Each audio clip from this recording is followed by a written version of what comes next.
Hello everyone, welcome back. So in the last video, what we did, so we created a page class, page object model using the design page object design pattern, and we have moved all our element locators in this class in page folder, and we have created one utility function to handle the drop down, and we are using this, or we are calling this in our actual step definition, that is we have written here, right? Just so that we minimize the number of codes or line of codes, and also it looks much cleaner and readable. Now, as I told in the last video, we can optimize this further. So let's look what and all we can change. So first thing, if you notice here, in all our locators here, we are using await and await twice. One await is for the set value, another await is for this element locator, right? This, though it's good, like we have minimized, but what we are going to do now, that all these element locators we have and the set value functions, that we are going to page object, and we will just call it here directly instead of writing multiple awaits. So let's see how we can do it. What I'm going to do, I'll go to my page class, which is in a register page, and let me now what we actions we have to perform. We have to enter first name. What we have to do is here enter first name and enter last name. We are doing here, right? Let's create two async function for that.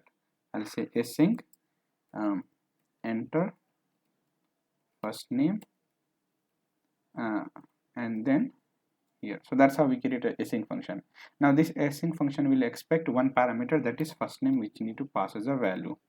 Okay, and we need to define types as well, right? That's we have been discussing from the in previous video as well, that whatever we define, we need to define the type of that as well. So we'll say colon to define any type of that parameter or function. You need to say colon, and if it's a number, you need to say number, and if it's a string, is string. So I'll expect as a string here, so I'll say string, right? Now what it will do, normally we have already written here, right, how to enter this first name and last name, how we are setting the value. So first we need to say await locator and then set value and the value, and that with another await again. So let's just write it here once. Start from here. I'll say await. Now we need to refer the element locator. Now to enter first name element locator, we have here f name, right? To access this f name inside this page, same page class, we need to say this dot, and it will auto suggest to all this option. I'm selecting f name, so I'll just type, or it will auto suggest f name. With f name, what we need to do, set value. So we need to say dot set, and I'll select these auto suggestions are working. I'll click on set value. Automatically one await is appended here, and we'll pass the value. The value will be coming from calling function. So I'll just use the same parameter name here, right? So this will be our function to enter first name. Now all we need to do is to enter first name, we just need to call it. So what we are going to do now, we'll go back in our page class, and this is our code to enter first name. I'll comment this out and I'll say await, and then we need to call this function again, whatever we have created now. Now to call this any function available in page, you have already done the import here, right? Register page import, this is a variable. So I'll say chai page dot, and if I start typing, it will suggest me here enter first name. Either you can type, or I'll take auto suggestion, and it expects one parameter. If you hover your mouse with control pressing, it says that it expects first name or the one parameter. That parameter is coming from where? From your feature file. We have already discussed how this is coming from the feature file in the previous video. So if you're not sure, you need to go back and watch the previous videos and then get an idea how exactly it works. I'll just pass it, and now if you see here, our code was this. Now it looks something like this, which is much cleaner and more readable as well. So here it was like await chai page dot f name dot set value and then f name. Now it is just chai page dot enter first name, more readable and little less verbose as well. Now similarly, let's do it for the last name. So I'll go back here, I'll create one more function for last name.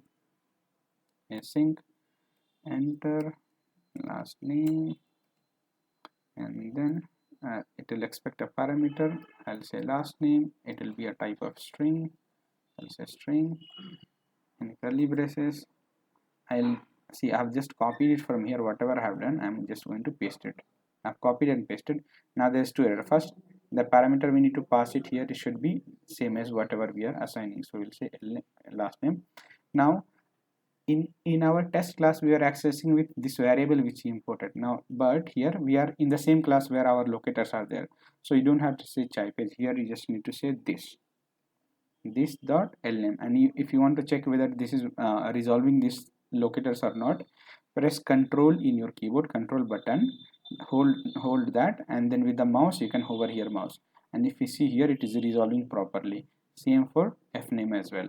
So for first name and last name we have create a function. Now let's just change this as well. I'm going to comment this out. I'll say await chai page dot enter last name, and the last name value you need to pass. Right now this looks much better, more readable. Let me delete the existing one, and similarly for all this whatever we have done here. So what I'll do, I'll just copy this all, and we need to handle the drop downs for gender radio, selecting gender, experience, what is the favorite child, what is the reason. So I'll create functions for all those. I'll say async. Okay, I'll create a function called select gender, which will expect a parameter that will be a gender you need to pass, male or female, which will be a type of string, and then inside that I have copied everything from here one line.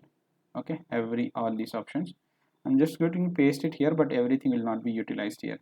Now first things you need to do is wherever we have chai page, now because all this select drop down is also available in the same class, you don't have to say chai page, you have to say this. Let me modify all of this here.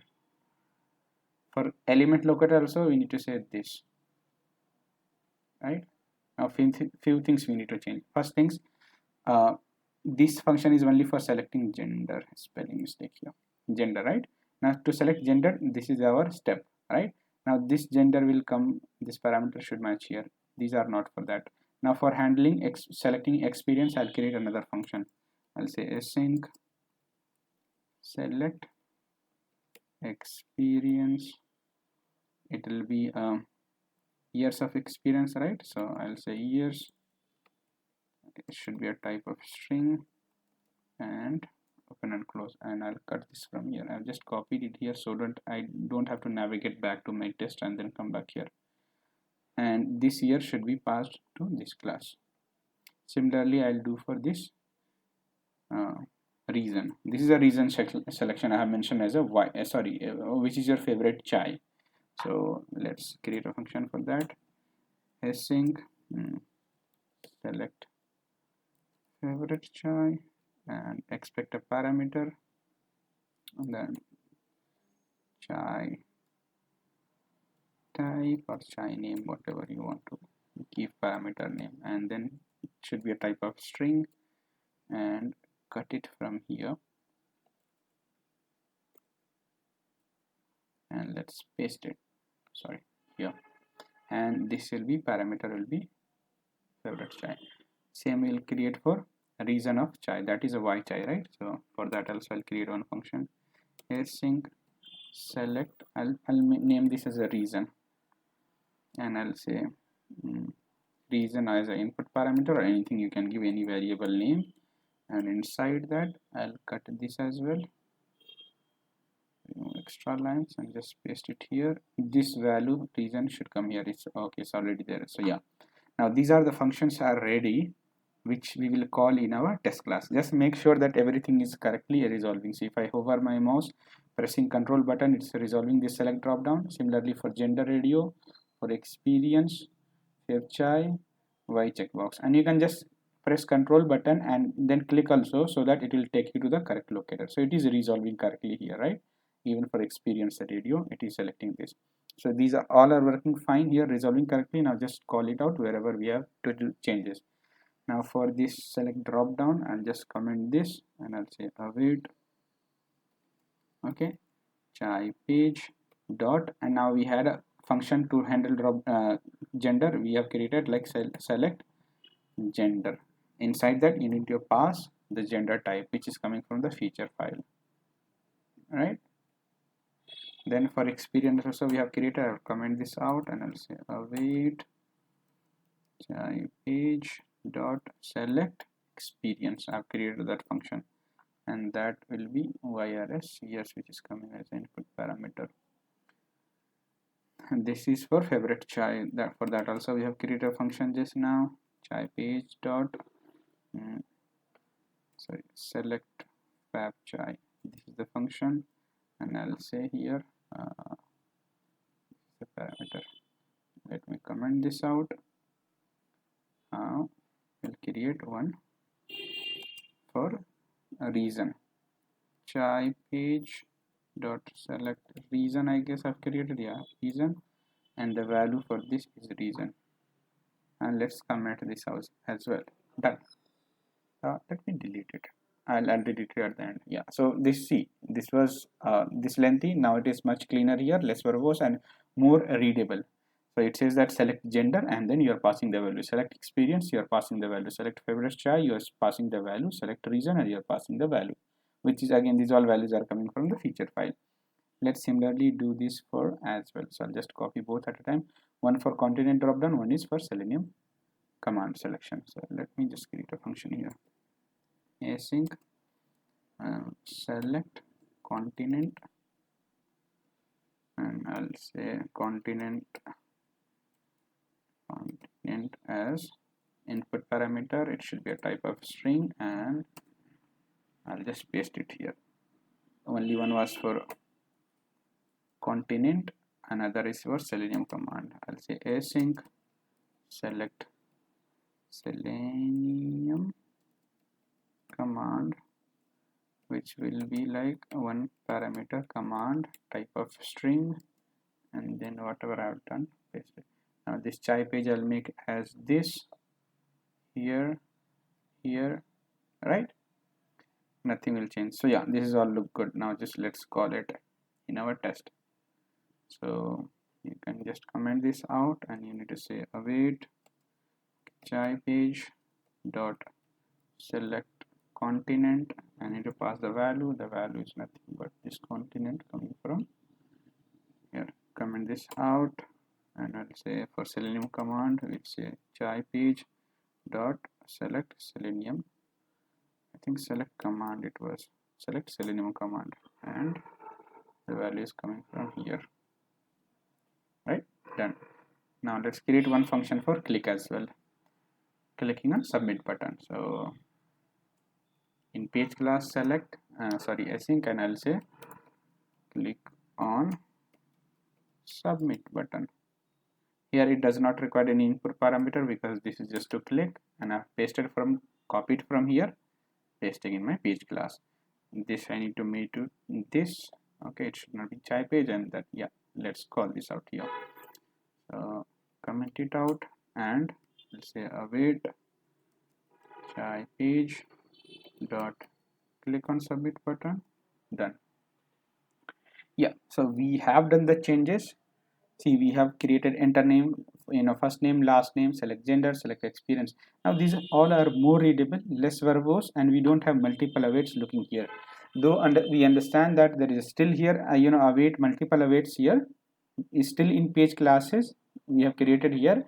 We will see how to optimize this further later, but for now our test class is much better, right? We can just understand it, what it's happening here, than writing these lengthy lines, right? We are able to. Now let's just see whether it's working or not. So what I'm going to do now, I'll delete whatever I've commented out. Let's not keep it. I'll delete all these lines.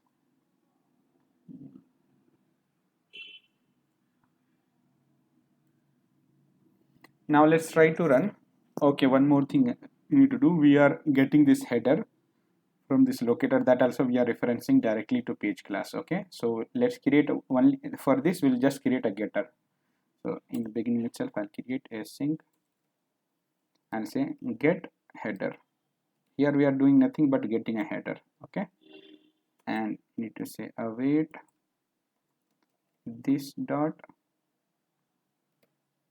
get header, right? That's all we are doing. Just need to use this. Now let's come back here and change this chai page get header. Now notice, for when I was writing element locators for this getter, when I was using in page class, in my test class, I was not giving curly brace. If I'll say Control Z, I was not giving here no curly brace, round bracket here, right? But whenever after creating a function, if I create a function, you need to give this open and close bracket everywhere here, if you see.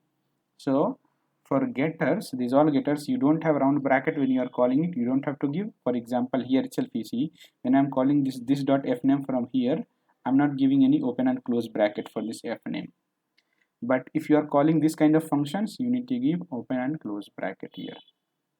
So we just need to keep in mind that as well, right? Yes, with that, let's run this and see how it goes.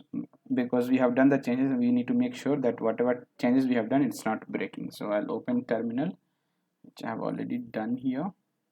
Make sure you are in the same project directory folder itself, and then you try to run. Now to try to run, we need to say npm test.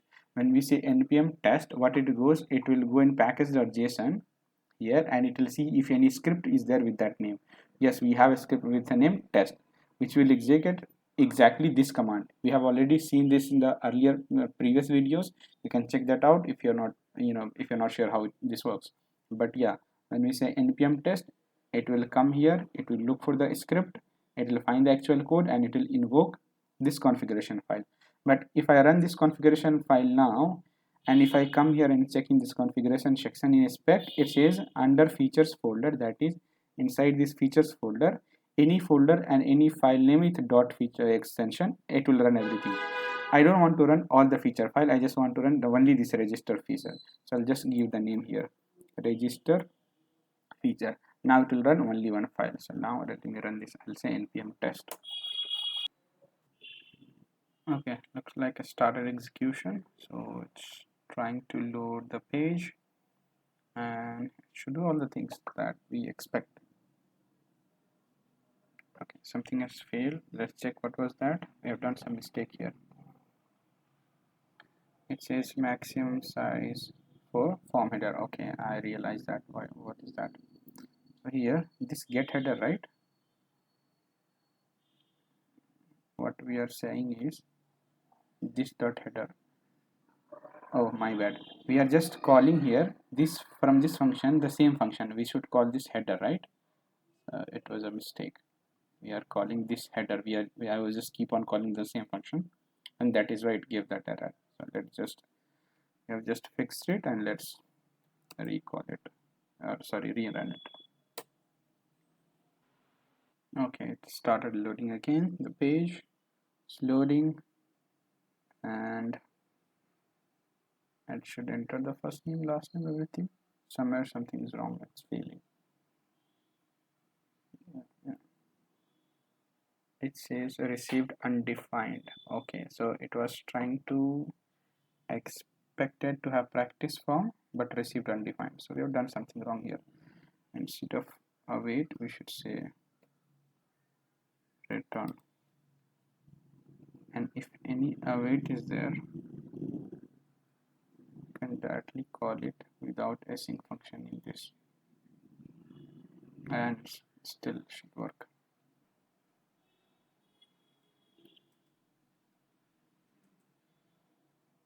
Okay, so it's trying to open again. Let's see if this time it works.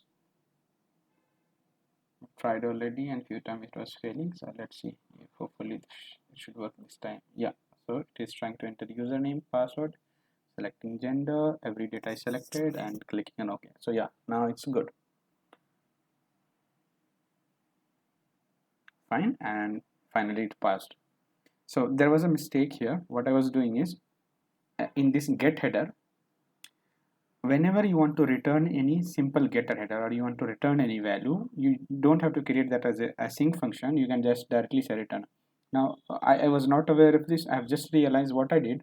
I was referring to one of the page element here where we have this page.ts parent page class, right? And here I saw there is one function called open, which is also having return statement, and that is created without async. So with this reference existing function itself, I did the same thing here. Because we are returning the header here, I have just removed the async and it worked. So yeah, when you want to return anything value like that, we'll remove that function async here, and if need to, because these are not returning it, these are performing operation only, right? So for this we need to keep async. So that was the only change, and this is all working fine. Now one thing we have to do is we don't have to expose these locators outside of this class, because we have already created all the functions. These all functions inside itself, we are just calling these functions, right? So we don't need to keep this as a public, we can make that as a private now, right? So let's not expose this all element locators outside, but using our function we'll access. So I'm just creating all this, making this all getters or locators as private now. So this will be a private element locator, and with the help of these functions we'll access this locator, and which will be used in our test class, right? So that's how we'll be, these are basic of object oriented programming, where you hide the actual, these locators we are not exposing in test class, we are just keeping it a private. Using these functions we are accessing it, right? So yeah, that's it for this video. In the next video what we will do, we have refactored our step definition, okay, here. Now in this test class also still we have many awaits, and these are reusable function. Now this reusable drop down is not only applicable for this page, this can be used across all other pages as well, right? So we will create one utility where we will have all these basic operation, a method where we if you want to set value, if you want to click something, or you want to set drop down, those kind of utility will create in one separate class, and then we will utilize to just optimize this page class as well in further. So that we'll see in the next video. For now, that's it for this video. Thank you so much.